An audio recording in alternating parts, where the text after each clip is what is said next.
जाएगा। अब बढ़ते हैं जी आगे, बात कश्मीर की भी आपको बताते हैं। कोरोना का कहर लगातार जारी है और कोरोना कहर के बीच सूबाई इंतजामिया ने एक और बड़ा फैसला लिया है और बड़े फैसले के तहत श्रीनगर के कई इलाकों में 10 दिन के लिए कोरोना कर्फ्यू नाफिज कर दिया गया है। तस्वीरें रात देर गई की है जहां पर जिला इंतजामिया ने पाबंदियां आयद कर दी है। 10 दिनों के लिए कोरोना कर्फ्यू नाफिज कर दिया गया। और किन इलाकों के अंदर यह कोरोना कर्फ्यू होगा जी? जडीबल, लाल बाजार, अलमगरी बाजार, हवल, काठी दरवाजा, बटशा महला में बंदिशें आयद रहेंगी। अहम खिदमात के सिवा किसी को चलने की इजाजत नहीं। शादी में 20, जनाजे में 10 की शिरकत को इजाजत दी जाएगी। तमाम तालीमी इदारे, शॉपिंग कॉम्प्लेक्स, सैलून वगैरह मुकम्मल तौर पर बंद रहेंगे। इंतजामिया की तरफ से यह बात जो है वो सामने रखी गई है। यानी कोरोना की रफ्तार जिस तरीके से बढ़ रही है उस रफ्तार को देखते हुए इंतजामिया ने शहर श्रीनगर के कई इलाकों के अंदर बंदिशें रात देर गई लगा दी है। और कुल मिलाकर अगर आप अगस्त के महीने पर एक नजर डालेंगे और सितंबर का मुकाबला आप उसके साथ करेंगे तो पता लगेगा 270 से ज्यादा केस जो है वो इजाफी देखे गए हैं। और पिछले 24 घंटों के दौरान 148 के करीब कोविड केसेस सामने आए हैं, जिनमें 60 से ज्यादा सिर्फ शहर श्रीनगर के अंदर ही देखने को मिले। यही वजह है कि डिस्ट्रिक्ट मजिस्ट्रेट श्रीनगर एजाज असद ने अपने इख्तियारात का इस्तेमाल करते हुए जडीबल, श्रीनगर म्युनिसिपल कॉर्पोरेशन के वार्ड नंबर 55, हवल 56, अलमगरी बाजार और साथ साथ 63 काठी दरवाजा के साथ लाल बाजार वार्ड नंबर 59, लाल बाजार वार्ड नंबर 60, बटशा मोहल्ला 61, उमर कॉलोनी के अंदर फिलहाल 10 दिन की पाबंदियां आयद कर दी। रात ही R&B डिपार्टमेंट को कहा गया था कि जितने भी दाखिली और खारजी रास्ते हैं जिनसे अंदर और बाहर जा सकता है वहां पर बैरिकेटिंग खड़ी की जाए इस तरीके की। अब ये बैरिकेटिंग खड़ी की गई है, बड़ी इंपॉर्टेंट बात है। लेकिन सवाल ये है, इन केस ऑफ इमरजेंसी अगर इन इलाकों के अंदर खुदा ना खास्ता आग लग गई तो कितना वक्त लगेगा इसको खोलने में और क्या कुछ हो सकता है? एक तो सवाल ये भी है। और दूसरा सवाल जो आज लगातार आपकी तरफ से इस वक्त पूछा जा रहा है वो सवाल बड़ा इंपॉर्टेंट है।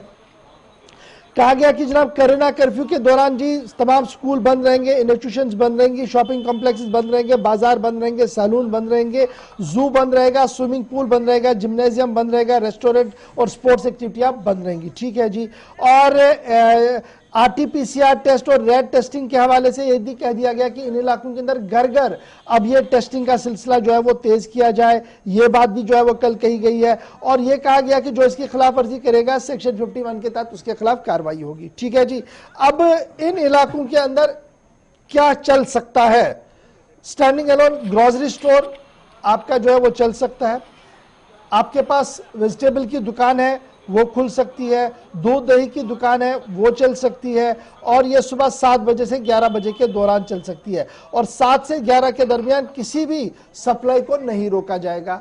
तो ये सवाल यहां पर दो तरह के अब है। अगर इन इलाकों के अंदर कोविड ज्यादा है तो आपने रेस्ट्रिक्शंस लगा दी, तो जो दुकानदार है वो तो बाहर का है। बड़ा सवाल ये है, वो बाहर से आना है, सब्जी वाले ने बाहर से आना है, उसने घूमना होगा अंदर या लेटेड भी उसकी दुकान होगी। तो वो जो दुकानदार दुकान लेने वहां से सब्जी लाएगा, क्या ये अथॉरिटी है कि वो वहां से पॉजिटिव होकर बाहर नहीं आ सकता? इस हवाले से क्या कुछ किया गया है? दूसरी, जिस तरीके से बैरिकेटिंग की गई है, ये लास्ट टाइम भी इस पर काफी ज्यादा सवाल उठे और आज भी काफी ज्यादा सवाल जो है उठ रहे हैं। लेकिन फिलहाल बड़ी बात यह कि शहरी श्रीनगर के कई इलाकों में 10 दिनों के लिए कोरोना कर्फ्यू का निफाज अमल में लाया गया। याद रखिएगा कल एक शो भी है डेलीगेट के अंदर, उससे पहले कोरोना कर्फ्यू का निफाज भी श्रीनगर के अंदर हो रहा है। सीधे चलेंगे, इरफान फाजिल हमारे साथ ज्वाइन कर चुके हैं। इरफान, बहुत शुक्रिया जी ज्वाइन करने के लिए। फटाफट से जरा अपडेट कीजिएगा कि डिस्ट्रिक्ट मजिस्ट्रेट के हुक्मनामे के बाद क्या कुछ ताजा तरीन खबर इस वक्त की?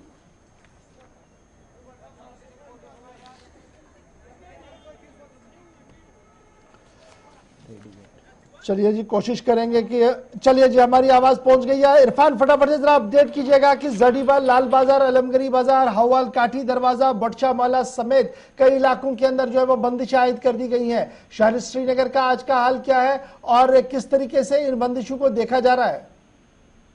देखिए गौरव साहब, कल जिस तरीके से ये ऑर्डर आया है और इस ऑर्डर को लेकर जब हमने देखा कि रात भर जिस तरीके से वहां बैरिकेटिंग हो रही थी और इसका जो अब असर है शहर के अलग इलाकों में भी दिखाई दे रहा है। क्योंकि अगर देखा जाए तो लोग पहले इसे बहुत लाइटली ले रहे थे, उनको लग रहा था कि शायद सरकार हरकत में नहीं आएगी, कोई इस तरीके की मूवमेंट नहीं होगी, कोई लॉकडाउन नहीं होगा, खाली बातें हो रही है। मगर कल जिस तरीके से डिप्टी कमिश्नर ने क्लियर कर दिया और उसके बाद टीम वहां पर पहुंची, उसके बाद बैरिकेटिंग हुई और खास तौर पर इन 10 इलाकों को लेकर जो है मुकम्मल तौर पर पाबंदिशें हैं, जिसमें एसेंशियल सर्विसेज या इमरजेंसी सर्विसेज के लिए जो इजाजत रखी गई है। मगर हमने देखा कि सुबह सुबह कुछ हमें तस्वीरें भी मिली जहां पर हमने देखा कि मोहल्ले के अंदर दुकानें कुछ खुली है, मगर बैरिकेटिंग की वजह से जो है ट्रांसपोर्टेशन के मामला बिल्कुल बंद है। और लोग अब ये भी समझ गए हैं कि अगर हालात और खराब हो गए और बिगड़ गए तो शहर के बाकी इलाकों में भी इस तरह की मूवमेंट जो है वो देखने को मिल सकती है। इरफान, बड़ा इंपॉर्टेंट है जी, अगर इन इलाकों के अंदर जहां पर बैरिकेटिंग की गई है, खारजी और दाखिली रास्ते बंद कर दिए गए हैं, अच्छी बात है, सरकार ने अपने तरीके से कोई फैसला अच्छा ही लिया होगा।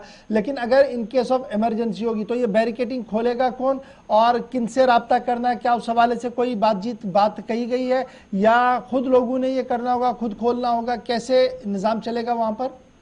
बिल्कुल सही फरमाया आपने। अगर ये बैरिकेटिंग की गई है, खुदा ना खास्ता अगर कोई मामला बिगड़ जाता है, इमरजेंसी कोई सर्विस हो जाती है, तो उस टाइम वो किस तरीके से अप्रोच करेंगे एडमिनिस्ट्रेशन को?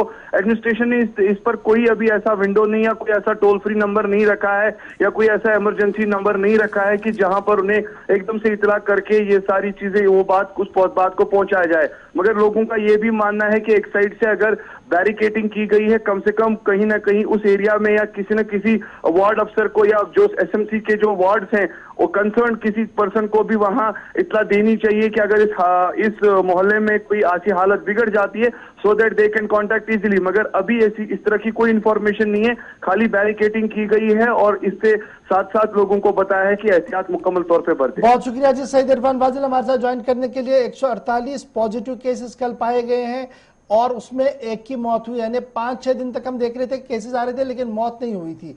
कल एक बार फिर मौत जो है वो हुई है कोविड की वजह से और शिफायाब होने वालों की तादाद 160 के करीब है। मौलिकीन की तादाद कुल मिलाकर 4420 तक पहुंच चुकी है और मुतासरीन जो हो चुके हैं आज तक वो 3,28,738 लोग कोविड की वजह से मुतासरा हुए हैं श्रीनगर के अंदर। तो ये तो बात थी जनाब कोविड, कोरोना कर्फ्यू और दीगर लॉकडाउन के हवाले से। एहतियात जरूर बरतिएगा क्योंकि मुल्क भर के अंदर कोरोना का कहर भी लगातार जारी है।